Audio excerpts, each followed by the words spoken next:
귀한 찬양 감사합니다. 우리 찬송 가운데 임하신 하나님께 감사와 영광의 박수 올려드리겠습니다. 원래 오늘 본문 순서상으로는 8장 27절 이후에 나타나는 베드로의 신앙 고백이 기록된 말씀을 살펴야 되는데, 그 본문은 우리가 두어 달 전에 종려 주일 때에 이미 한번 살펴보았기 때문에 오늘은 곧바로 9장에 기록된 변화산 사건을 함께 살펴볼 겁니다.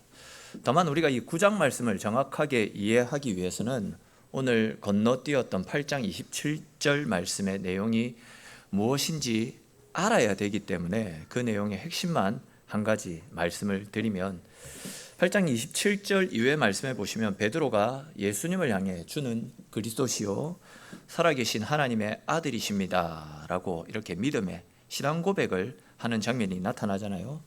그리고 이제 그 신앙 고백이 있은 다음에 예수님께서 제자들에게 처음으로 당신이 십자가에서 죽게 될 것이다 라고, 즉 당신의 죽음과 관련해서 처음 사람들에게 알려주시는 말씀이 나타납니다.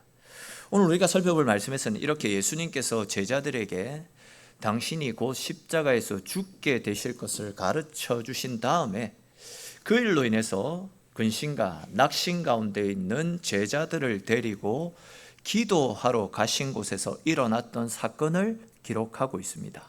그와 관련된 말씀들을 조금 더 자세히 살펴보면서 하나님께서 주시는 은혜를 나누어 보겠습니다. 이 시간 가운데도 말씀을 깨닫는 지혜와 하나님께서 나에게 주시는, 나를 위해서 준비해 놓으신 새로운 은혜를 받아 누리시는 귀하고 복된 시간 되시기를 주님의 이름으로 축원합니다. 자, 먼저 우리 오늘 본문 2절에 기록된 말씀 한번 읽어보겠습니다. 2절 말씀입니다. 엿새 후에 예수께서 베드로와 야고보와 요한을 데리시고 따로 올라가셨더니 그들 앞에서 변형되사. 아멘. 자, 오늘 본문은 엿새 후에 이 말씀으로 시작이 되고 있습니다. 자, 그렇다면 여러분, 여기에서 나타나고 있는 엿새 후, 이 엿새 후에라는 이 말씀이 무엇을 가리키는 표현이겠습니까? 그것은 베드로의 신앙 고백 이후에 예수님께서 자기가 십자가에서 죽게 되실 것을 제자들에게 가르쳐 주신 다음 그 이후에 6일이 지났다라는 그 이야기입니다. 당시 제자들은요, 예수님으로부터 예수님 당신이 십자가를 지고 죽게 될 것이다 라는 이 말씀을 전해 듣고는 지난 엿새 동안 큰 근심과 낙심 속에 빠져 있었을 것입니다. 왜 그렇겠습니까? 아시는 대로 그들은 예수님이 예루살렘으로 입성해서 이스라엘의 새로운 왕이 되실 것이다, 예수님이 예루살렘으로 들어가시면 예수님을 추종하는 사람들과 함께 부패한 권력을 몰아내고 예수님이 새로운 왕으로 등극하실 것이다 라는 이런 기대를 가지고 있었습니다.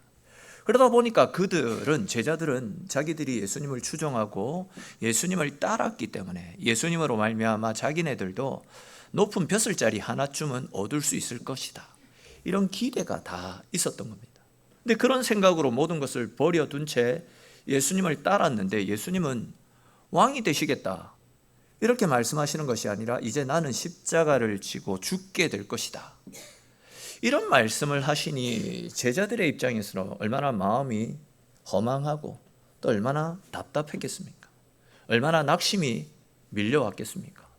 근데 보시면 예수님은 이렇게 낙심하고 있는 제자들을 데리고 산으로 올라가셨습니다. 오늘 본문에서는 그냥 산으로 올라가셨다라고 표현하고 있지만 오늘 본문과 병행 구절인 누가복음 9장 28절 말씀해 보시면 예수님께서 기도하시기 위해 산으로 올라가셨다라고 좀 더 구체적으로 이때의 상황을 말씀하고 있습니다. 여러분, 낙심하고 있는 제자들을 데리고 기도하기 위해서 산으로 가셨다, 이 말씀이 의미하는 것이 무엇이겠습니까? 두려움이 밀려오고 인생의 허무함들이 찾아올 때, 또한 주님께서 우리에게 주신 말씀들이 내 믿음으로 감당이 되어지지 않을 때, 그때는 낙심의 자리에서, 절망의 자리에서 일어나서 기도하라, 이런 하나님의 뜻을 보여주시는 말씀입니다. 제가 계속 말씀을 드렸던 것처럼 기도는 하나님께 내가 소원하는 바들, 내가 뜻하는 바들을 이루어 달라고 하나님께 매달리는 것이 기도가 아닙니다. 기도는 하나님의 크고 높으신 뜻 앞에 내 생각과 내 욕심들을 내려놓고 하나님의 말씀 앞에 순종할 수 있는 그 마음을 허락해 달라고 하나님을 찾는 것이 기도이고, 또한 세상을 바라보던 눈을 돌려서 하나님을 바라보는 믿음으로 살아갈 수 있도록 하나님의 마음을 품을 수 있게 해달라고 하나님 앞에 엎드리는 것, 이것이 바로 기도 아닙니까? 그러므로 여러분, 우리의 삶 가운데도 우리가 원하지 않는 낙심이 밀려올 때에, 또 더 이상 내 생각 속에 갇혀서 내가 뭘 할 수 있을까, 이런 절망과 낙심이 찾아올 때에 혼자 전전긍긍하지 마시고 헤매지 마십시오. 걱정이 우리를 살리는 것이 아닙니다. 기도가 우리를 그 걱정으로부터 해방시키고 기도가 우리를 살리는 길임을 믿으시기를 축원합니다. 그렇기 때문에 우리 가운데 걱정이 밀려오고 상황이 막막하고 답이 보이지 않는다라고 한다면 불안해하지 마시고, 또한 혼자 끙끙 앓지 마시고 기도의 자리로 나아가, 그렇기 때문에 더욱더 하나님을 찾을 수 있기를 바랍니다. 우리가 기도하지 않으면 계속해서 내 생각, 내 계산, 내 두려움에 붙들려 살아가게 되지만, 기도의 자리로 나아가서 하나님을 찾을 때에 상황과 환경은 바뀌지 않아도 하나님을 바라보는 눈이 열리게 될 것이고, 하나님을 바라보게 될 때에 십자가의 길까지도 순종할 수 있는, 우리를 생명 가운데로 이끌어 가시는 하나님의 은혜를 공급받게 될 것입니다. 그러므로 불안하고 상황이 막막하면, 그렇기 때문에 더욱더 기도의 자리에 나와 하나님을 찾을 수 있기를 바랍니다. 그리하여서 하나님이 주시는 새 힘을 얻고 그 힘 가지고 무너진 자리에서 다시 일어나서 하나님께서 원하시고 기뻐하시는 삶의 모습으로 살아가시는 저와 여러분들의 인생이 될 수 있기를 주님의 이름으로 축원합니다. 자, 그런데 또 보시면 이렇게 예수님께서 제자들을 데리고 산에 올라가서 기도를 하시는데 크고 신비로운 일들이 나타나고 있습니다. 2절 후반부와 또 3절에 나타나고 있듯이 예수님의 모습이 변화되고 온 몸에서 강체가 일어나는 것을 볼 수 있습니다. 그리고 또 4절 말씀을 보니까 모세와 엘리야가 예수님께 찾아와 예수님과 더불어 이야기를 나누는 장면도 나타납니다. 오늘 본문에서는 이 예수님과 모세, 엘리야 이분들이 어떤 이야기를 주고받았는지 알 수 없습니다.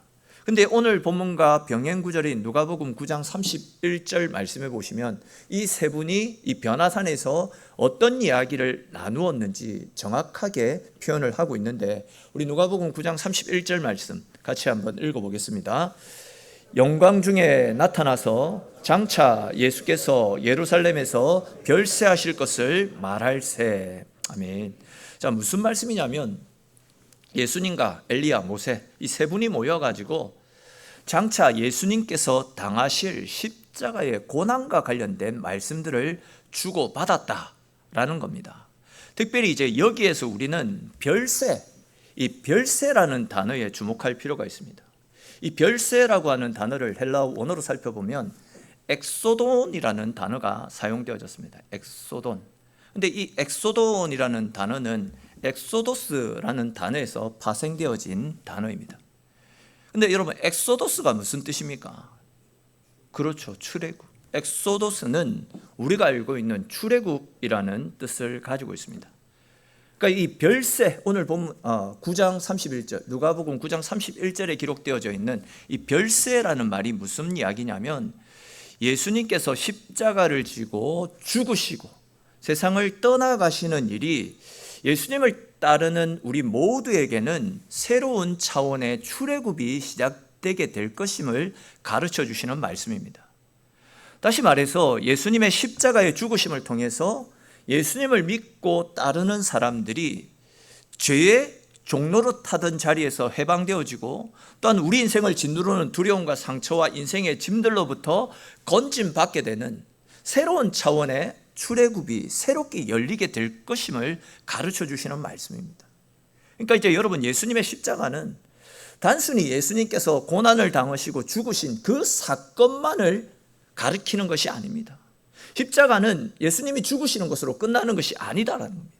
예수님의 십자가는 이스라엘 백성들이 애굽의 종살이에서 벗어나서 약속의 땅을 향해 달려나갔던 것처럼 우리도 예수님의 십자가를 통해서 죄에게 종로 타는 자리에서 벗어나 하나님의 자녀로 살아가는 새로운 생명의 길을 얻게 되는 사건, 이 사건이 바로 예수님의 십자가 사건이다라는 겁니다. 그런 측면에서 생각할 때 예수님의 죽으심은 주님께는 고난의 길이었지만 우리에게는 구원의 문이 되었고 생명의 길이 되어지는 것입니다. 이것이 바로 우리를 향하신 십자가의 은혜입니다. 십자가는 우리가 받아야 될 죄의 형벌을 주님께서 대신 받으신 자리입니다. 우리가 져야 될 저주의 무게를 주님께서 대신 짊어지셨습니다. 또한 우리가 죽어야 될 그 자리에서 주님께서 대신 죽어주심으로 우리에게는 영원한 생명이 허락된 자리가 십자가입니다. 그렇기 때문에 우리는 더 이상 죄 가운데 멸망당할 자가 아니라 하나님 은혜 가운데서 다시 살아난 새로운 생명을 소유한 하나님의 백성으로서 거듭난 하나님의 자녀입니다. 그러므로 여러분, 십자가를 절대 결코 가볍게 생각하지 마십시오. 십자가의 은혜를 잊어버리거나 내가 구원받은 것이 당연한 것처럼 생각하지도 마십시오. 나 같은 죄인을 구원하고 살리기 위해서 주님께서 대신 죽어주신 엄청난 희생과 사랑으로 말미암아 우리가 이 자리에 있을 수 있음을 늘 기억하시면서 날마다 십자가 사랑 앞에 감사하면서 주님께서 우리를 위해서 열어주신 생명의 길을 믿음 가운데 살아가시는 저와 여러분들의 인생이 될 수 있기를 주님의 이름으로 축원합니다. 자, 또 이어지는 5절 말씀 한번 보십시오. 5절에 보시면 예수님께서 모세와 엘리야와 더불어 말씀을 나누시는 것을 목격했던 베드로가 예수님께 건네는 말씀이 나타나고 있습니다. 우리 5절에 기록된 말씀 다시 한번 읽어보겠습니다.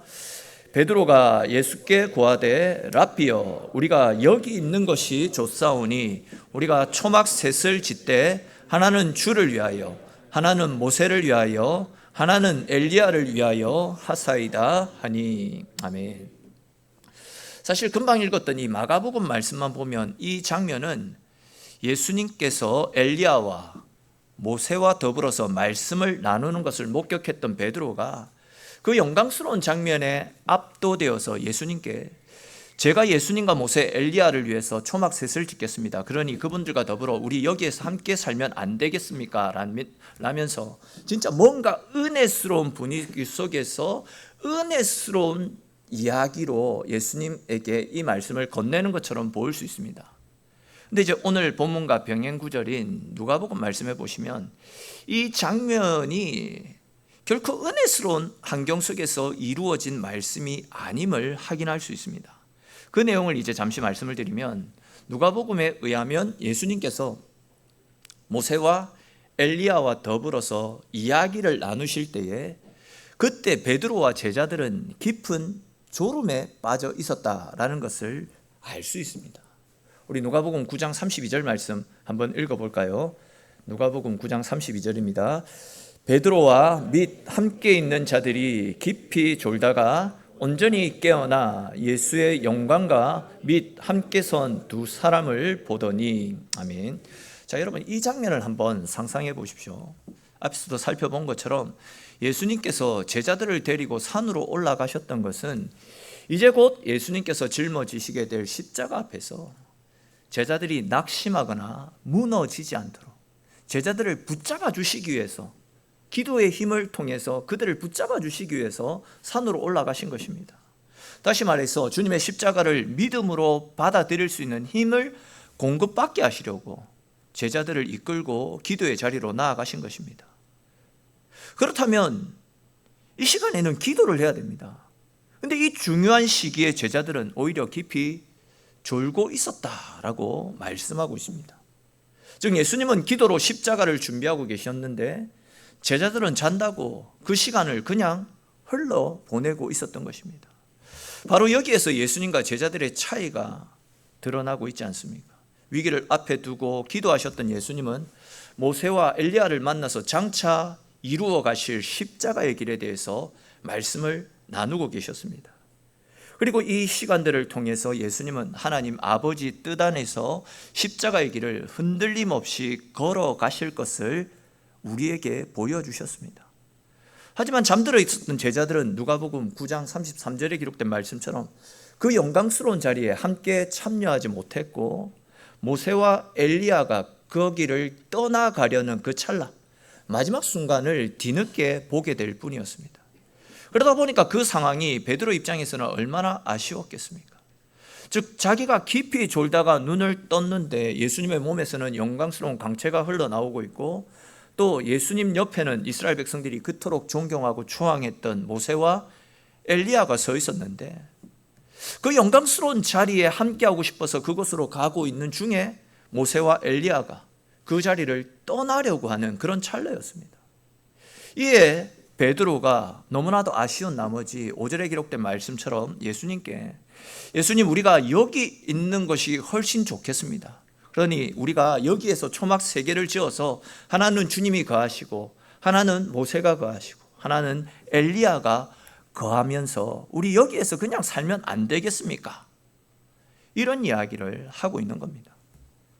근데 사실 이 베드로의 이 말은 겉으로 보기에는 주님을 사랑하고 신령한 은혜를 사모하는 사람의 신령한 말처럼 들려올 수 있습니다. 근데 실상은 십자가의 길을 알지 못한 채 영광스러운 자리만 붙들고 싶어 했던 영적인 아두마람에서 비롯된 어리석은 말이었습니다. 즉 베드로의 마음은 베드로가 하고 있는 이 말은 하나님 아버지의 마음이 아니라 인간의 생각에서 비롯되어진 인간적인 말이었다라는 겁니다. 아마 베드로가 처음부터 졸지 않고 깨어 있었다라고 한다면 예수님께서 모세와 엘리야와 더불어서 이야기 나누었던 그 대화의 주제가 십자가였다라는 것을 분명히 알았을 것입니다. 근데 여러분 한번 생각해 보십시다. 만약에 이 베드로의 말대로 예수님께서 베드로가 지어주는 집에서 모세와 엘리야와 더불어 함께 거기에서 거하실 것이다 라고 한다면 그냥 천국에 계시는 것이 훨씬 편하고 훨씬 좋지 왜 이 죄 많은 세상 가운데 찾아오신 것이겠습니까? 또 베드로가 아무리 좋은 초막을 지어 드린다 한들 그것이 천국과 비교가 되어지겠습니까? 십자가를 지는 일이 아니면 예수님께서 이 땅에 오실 이유도 고난 당하실 필요도 전혀 없었습니다. 예수님이 뭐가 아쉬워서 이 땅에 오시겠습니까? 앞에서도 이야기했듯이 아무리 호화스러운 집을 지어 드린다 한들 그 집이 천국과 비교가 되지 않는다라는 겁니다. 그러나 주님께서 우리를 죄와 사망으로부터 건져주시고 영원한 생명을 주시기 위해서, 조금 다르게 표현하면 주님이 십자가를 지시지 않으면 우리가 가지고 있는 죄의 문제가 해결되어지지 않기 때문에, 그래서 예수님은 천국집에서 천사들의 수종을 들을 수 있는 모든 영광을 다 포기하시고 이 땅 가운데 찾아오셨던 겁니다. 고난을 피하고 편히 살기 위해서, 제자들이 지어주는 편안한 초막집에서 살기 위해서가 아니라 오히려 고난의 십자가를 짊어지심을 통해서 우리에게 영원한 생명을 주시기 위해서, 우리 인생을 죄로부터 출애굽시켜 주시기 위해서 이 땅에 찾아오셨다라는 겁니다. 근데 그런 예수님께 여기에다가 집을 짓고 편하게 살자니요, 말이 안 되는 소리 아닙니까? 이 말은 십자가의 길을 알지 못한 채 그냥 영광스러운 자리만 붙잡고 싶어 했던 어리석은 말이나 다를 바 없는 것입니다. 6절 마지막 말씀도 한번 보십시오. 베드로는 자기가 무슨 말을 하는지 모른다, 이런 표현들이 나타납니다. 그렇습니다. 여러분, 이 신앙의 잠을 자게 되면 이렇게 될 수밖에 없습니다. 영적으로 잠들어 버리면 주님의 뜻보다도 내 평안함이 먼저 보이고 십자가보다도 초막이 더 좋아 보이는 것이고 순종보다 내 생각이 더 앞서게 되는 것입니다.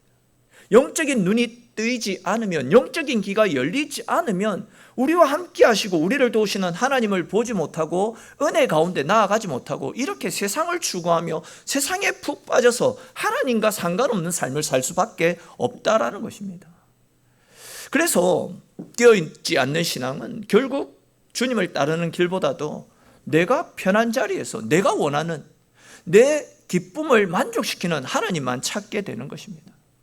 그러면서 결국은 십자가가 아니라 주님 여기가 좋사오니 여기에서 집이나 짓고 편안하게 생활하면 안 되겠습니까? 라는 이런 엉뚱한 소리를 하게 되는 것입니다.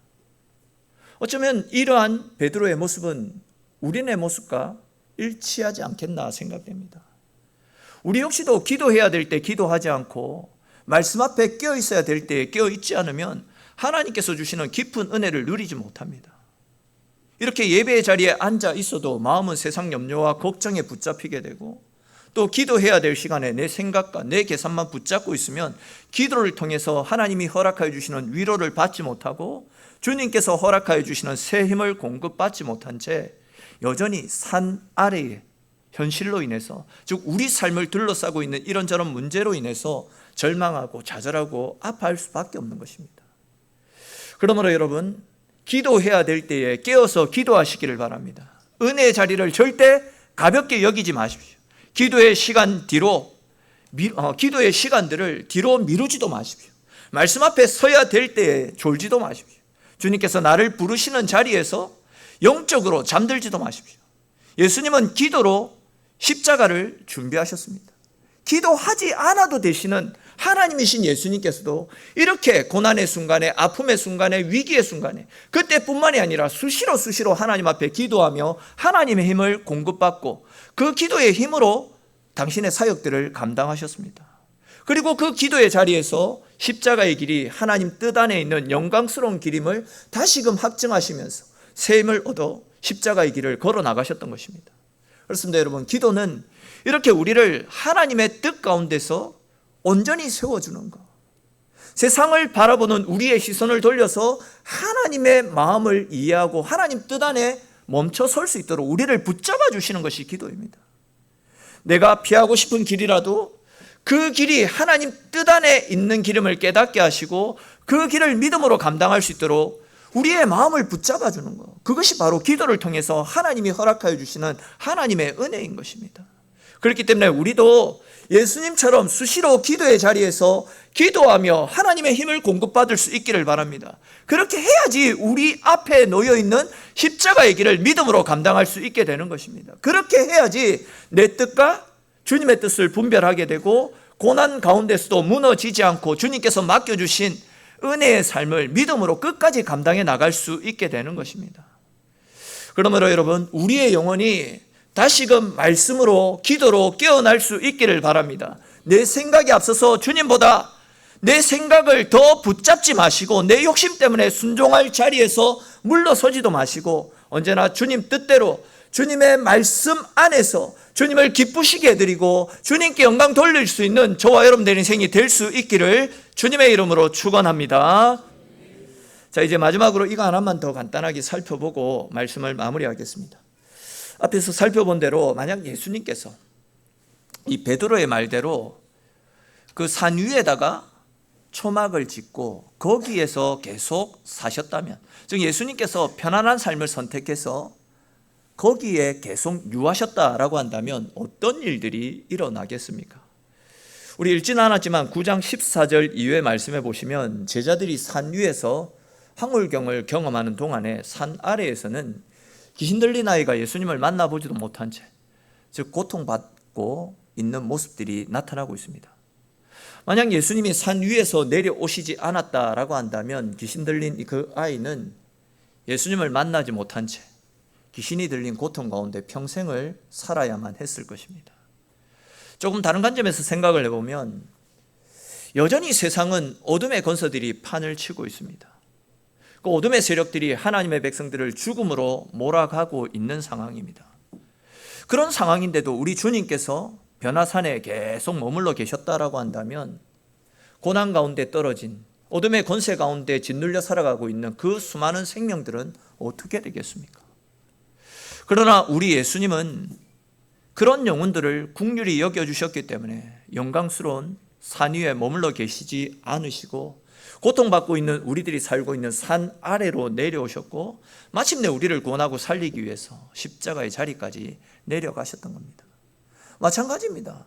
하늘 보좌 영광 권세가 얼마나 높고 영광스럽고 복됩니까? 그러나 그 영광의 권세보다도 우리를 구원하고 살리는 것이 더 좋은 일이었기에 우리 없는 하늘나라를 원치 않으셨기 때문에 예수님께서는 우리를 구원하고 살리기 위해 하늘 보좌 영광을 포기하신 채 이 땅 가운데 찾아오셨습니다. 그 결과 우리에게도 구원의 문이 활짝 열리게 된 것 아닙니까? 그렇다면 이렇게 주님의 희생과 우리를 사랑하시는 그 사랑의 은혜로 말미암아 구원받은 우리도 이제는 은혜 받은 자리에만 머물러 있어서는 안 되는 것 아니겠습니까? 평안한 신앙, 복 받는 신앙, 내 삶이 잘 되는 신앙만 붙들고 살아가는 것은 주님께서 원하시고 기뻐하시는 신앙인의 모습과는 너무나도 상반된 모습입니다. 잘 아시듯이 주님은 우리를 향해서 누구든지 나를 따라오려거든 자기를 부인하고 자기 십자가를 지고 나를 따를 것이다 라고 말씀하셨습니다. 이러한 우리를 향하신 주님의 말씀을 따라 우리도 내 생각, 내 평안함들을 내려놓고 주님께서 맡겨주신 십자가의 길을 걸어갈 수 있어야 됩니다. 우리 주변에 한번 보십시오. 여전히 하나님을 몰라서 영 죽어가는 사람들, 또 하나님의 사랑과 하나님의 은혜가 필요한 사람들이 여기저기에 널려 있지 않습니까? 근데 우리가 변화산의 영광스러운 일들만 추구하고 십자가의 길을 외면하게 된다라고 한다면 영 죽어가는 그 영혼들은 어떻게 되겠습니까? 여러분, 우리가 있어야 될 곳은 평안과 안식의 길이 아닙니다. 십자가의 길이고 치열한 영적 전쟁터, 그곳이 우리가 있어야 됩니다.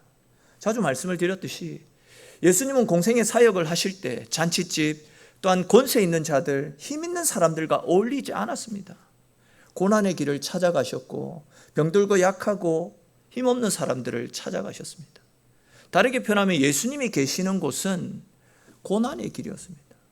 어찌 보면 사람들로부터 외면받는 길이었습니다. 그러나 그 길에 예수님이 계셨다라는 겁니다. 우리가 예수님과 함께하기를 원한다면, 주님이 주시는 은혜를 누리고 싶다라고 한다면 우리도 편하고 좋고 내 만족과 유익이 있는 길이 아니라 주님이 계신 그 길을 향해서 달려나가야 되지 않겠습니까? 주님이 걸어가신 십자가의 그 길이 우리가 걸어가야 될 길이고 우리가 평생을 감당해야 될, 우리에게 맡겨주신 사명의 길이다라는 겁니다. 다시 말해서 우리가 있어야 할 곳은 산 위가 아니라 산 아래의 우리의 삶의 현장입니다. 즉 내가 교회에서 은혜를 받았다라고 한다면 그 은혜가 필요한 가정으로, 직장으로, 학교로 가서 그 은혜를 나누어 주고 생명 살리는 일에 우리의 삶을 바칠 수 있어야 됩니다.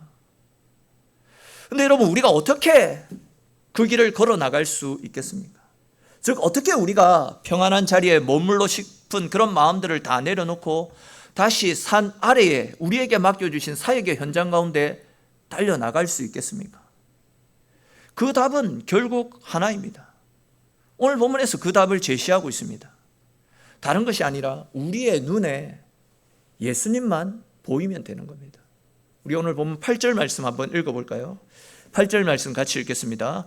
문득 둘러보니 아무도 보이지 아니하고 오직 예수와 자기들 뿐이더라. 아멘. 자, 베드로는 모세와 엘리야와 더불어 초막을 짓고 편안한 삶을 살아보려고 했는데 나중에 보니까 어떻게 되었다라고 합니까? 오직 예수님만 보였다. 이렇게 이야기하고 있습니다. 무슨 이야기입니까? 우리가 추구하고 우리가 바라보는 현실적인 축복들, 우리가 갈망하고 우리가 얻으려고 하는 이런 것들은 결국 다 떠나간다라는 겁니다. 그리고 마지막에 남는 것은 오직 우리 주 예수 그리스도, 그분밖에 없다라는 것입니다. 그렇습니다, 여러분. 세상의 모든 것들은 다 시들어버리고 결국 다 사라져버리고 마는 부질없는 것들입니다. 마지막에 최후까지 남는 것은 오직 우리 주 예수 그리스도, 그분밖에 없음을 믿으시기를 축원합니다. 그렇기 때문에 결국 우리가 붙들어야 될 것은 세상적인 것들이 아니라 예수 그리스도, 그 이름이 우리가 붙들어야 될 우리의 모든 것 되심을 믿으시기를 축원합니다. 예수님만이 우리의 길이시고 예수님만이 우리의 답이고 예수님만이 우리를 살리는 유일한 생명입니다. 그러므로 여러분, 결국은 사라질 것들에 우리의 마음을 빼앗기지 마십시오. 잠시 머물다 떠나갈 세상의 영광에 인생을 걸지도 마십시오. 오직 예수님만을 붙잡고 오직 예수님만을 위한 삶을 살아가십시오. 그리고 예수님께서 보내시는 산 아래의 삶의 자리에서 생명을 살리는 복음을 전하면서 끝까지 주님을 따라 살아가시는, 그리하여 우리의 삶 가운데 하나님이 채우시는 새로운 은혜들과 새로운 복으로 늘 감사하고 기뻐하며 살아가시는 저와 여러분들의 인생이 될 수 있기를 주님의 이름으로 축원합니다. 우리 오늘 주신 말씀들을 생각하면서 같이 한번 기도합시다. 어쩌면 베드로의 모습이 우리의 모습이 아닌지 모르겠습니다. 우리도 베드로처럼 결국은 사라지고 마는 세상 영광, 십자가의 길보다도 내가 편하고 내가 유익하고 내가 쉽고 나에게 어떤 유익을 가져다 줄 수 있는 그런 길들만 추구하고 그런 것들만 바라보며 살아가는데, 말씀에서는 결국 그 모든 것들은 사라지고 예수님만 남는다라고 했습니다. 우리가 추구하는 모든 것들 결국 사라지고 없어지는 것들입니다. 우리 영혼에 아무런 유익을 가져다 주지 못하는 부질없는 것들입니다. 그런 것들을 붙잡고 살아가느라고 진짜 중요한 예수 그리스도를 놓치고 있지는 않는지 우리 자신을 돌아보게 하시고, 우리의 삶 가운데 오직 예수님만 남고 오직 예수님만을 위해서 살아가고 오직 예수님께서 주시는 은혜 가운데 가는 우리네 인생이 될 수 있게 해달라고, 그리고 우리 각자에게 주신 말씀을 따라 하나님 앞에 함께 같이 기도드리겠습니다.